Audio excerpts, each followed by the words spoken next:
It still keeps on coming, the terrible nightmares. That's never going to go away. Because the fear is in me. You cannot get rid of a fear that, for so many years bundled up inside. You can write a book, and you're not going to have enough patience to write the story, the life story. Because there's so much in your life that you went wrong and wrong and wrong. Everything went wrong. They were the big things with the flames going from the people, the burning. And they says to us, we were crying, I want to see my mother, I want to see my father. They said, you want to see over there, the flame? There's your mother, there's your father. Because they were already there for a while, so, you became, you're not that person. You are not that person without no fear, no feeling, no nothing. Nothing. You become a stone. So it's on my mind and it's in my heart, and what can you do?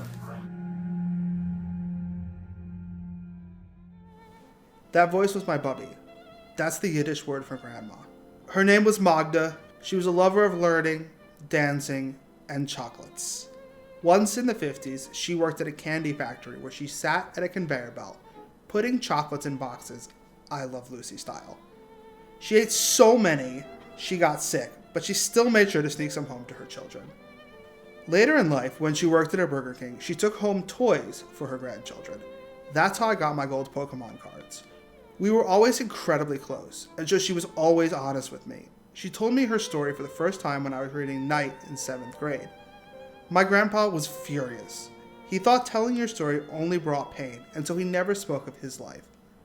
When he passed, I was crushed that he took it all to his grave. So, in the final decade of her life, whenever we visited her in the nursing home, I worked to record every story she told. She was born in 1926 in Munkas, Czechoslovakia. Her family owned a quaint general store that sold anything the community needed. During the Holocaust, the store was stolen from them and turned into a brewery. And now, that town is Mukachevo in the Ukraine.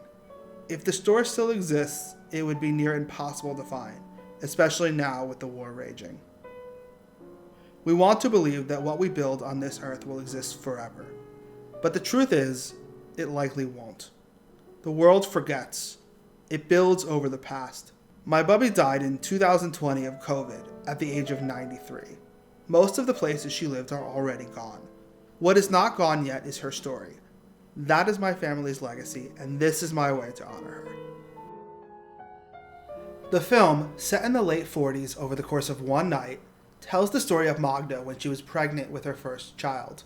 She receives a visit from the ghost of Yehuda, her father, who gifts her with 3 tales on how to raise her child.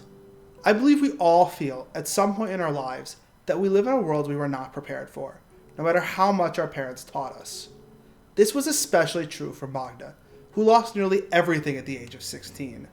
Given a second chance to ask all her questions, she'll ask, in this world that industrializes hate, where cruelty and selfishness are continuously rewarded, how can you break that cycle and teach kindness and understanding? I encourage you to take a look at our campaign and learn about the identity of our film, the team of incredible talent making it, and how you can help bring it to the screen. From the bottom of my heart, I want to say, thank you. But first you have to take care of yourself. Love yourself, love yourself. Learn to love yourself.